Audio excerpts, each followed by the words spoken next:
Hello and welcome back. So we have almost completed every step in this whole process. The splitted data, we did EDA and feature engineering, then we passed data to the AML algorithm, the linear regression, and model was ready, and then we fed the train set data, X data, and then calculated y cap and looked at the accuracy, the metrics, and then we did not do fine tuning here because the algorithm has got no hyperparameters to tune. We'll see that in future algorithms and future classes. And we used the same model and passed our test set. We did prerequisite steps like all the feature engineering code we executed on the test set, and then predicted the test values and calculated the metrics. And we did not do the overfitting problem, fixing the overfitting problem and fine tuning it. In future we'll see that. But here when you look at the results, right, we have got 62% on the train set and 66% on the test set. When you looked at 62% on the train set, right, that is underfitted model. Generally, when the model is underfitted, it is not working well on the train set, is called as underfitted. We will not go forward and do test set accuracy check, right? We will not actually feed test set and try to do whatever we did here. We did it here because the algorithm has got no scope to do hyperparameter tuning.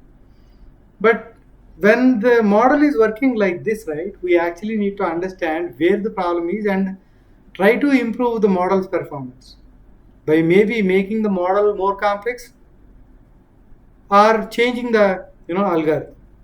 So it is not a trial and error. We have scientific ways of doing it. First, we need to see where the problem is.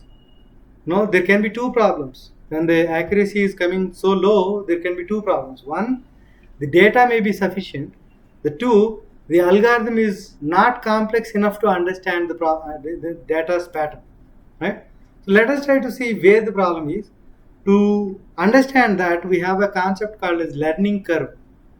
Let us try to understand what is learning curve in theory, right? What is learning curve is, we try to take one record from train set and all the test records, 200 records from test set. We train the model with one record and test it with 200 records. And again, we give two records, right? Anyway, when you give one record and try to train the model and test it on train set, it's going to give good accuracy because only one record understanding pattern is clearly evident, right? Whatever the x's are there, it's going to find proper thetas and it will generate the y. Okay, but those thetas are not generalized because only one record you passed while training. And if you use the same model to predict on the test set to 200 records, it will definitely fail and you will get a big RMSE, right? And the two records you pass, train model, and then test it on the test set, 200 records, 3 records, 4 records, like that. The training records you increase with each iteration and simultaneously you test it on test set. Okay? So when you do that, what happens is, till certain number of records, the train set error raises because when you pass more records, the generalization becomes difficult and train set error also raises. But the good news is that the test set error will reduce. If you see here, for one record, the train set error is 0, but test set error is too high. But when you increase number of records, right, maybe by maybe 100 records, the train set error raised to 100, maybe around 99, but the test set error reduced to around 110 or 115 kind of a thing, right? What is happening is, with more records passed to the training set, the model is getting generalized and it is working well on the test set. We are losing some accuracy on the train set, but it is getting generalized and the model is working well on the test set. That's what we need. The generalization is what is our goal in training our model. So if this continues, right, the model is getting trained with more and more records, the error is reducing on the test set, right? If it is continuing, that means the data is fed is not enough. Till here, the model is learning, right? The model is learning and the error on the test set is reducing. And at one place, maybe around after 400 records, both the train set error and test set error became 1. That means what? The algorithm is not learning more, anymore after 400 records. So data is sufficient here. The conclusion is that data is sufficient here, because even if you pass 400 records or 12,1200 records, the algorithm's learning is same, because the error on the train set and test set are both same. Right? Generalization, whatever it did, it actually stopped after 400 records.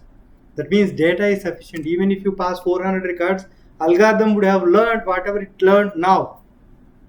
Right? Only the 62 and 66% accuracy you would have got on the train set and test set when you passed 400 records also. That means data is sufficient here, but the algorithm is not complex enough to understand pattern in the data. That's where the error is high on both the the train set and test set. Here we have taken RMSE, but when we looked into the scores, right, we are actually focusing on R square score, right? So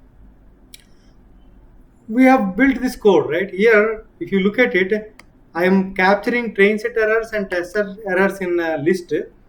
What I am doing, I am taking the records from, the for loop is from 1 to length of the train set. So I have taken the first record, right? Train set x colon m, that means first m number of records. In the first iteration, it's going to take one record, first train x and train y, and train the model. And then we are predicting on the train set and predicting on the whole test set, that is 200 records, and trying to capture the error for the train set and for the test set and capturing it in the list here. In the second iteration, the algorithm will take first 2 records from the train set. Now m colon 2, right, colon 2 here, first 2 records, and train it, predict on train set, predict on test set, and add it to the list 3 records, 4 records, 5 records, like that. It is actually taking all 1200 records and training the model, and every time 1200 times the model got trained, 0 to 1200 and more, actually 1209 times or so. How many records are there? That many times, number of times the loop iterated, that many times the model got trained, that many times the model is predicted, the train error and test error, and it captured the errors, and we plotted those errors on the x-axis and the y-axis. We have got to know that by the time it reached 400 records, it learned whatever it has to learn. The linear regression algorithm, it learned, and beyond that it is unable to learn. That means we need to make the model complex to make the model the best. Okay, so we'll do that in the next session. We'll do polynomial regression, where we'll raise the data sets, degrees of polynomial, and try to see whether it is understanding the pattern or not. That's one of the ways to make the linear regression model more complex. Polynomial regression is one of the ways to make the linear regression model more complex. We'll see that in next session. Thank you.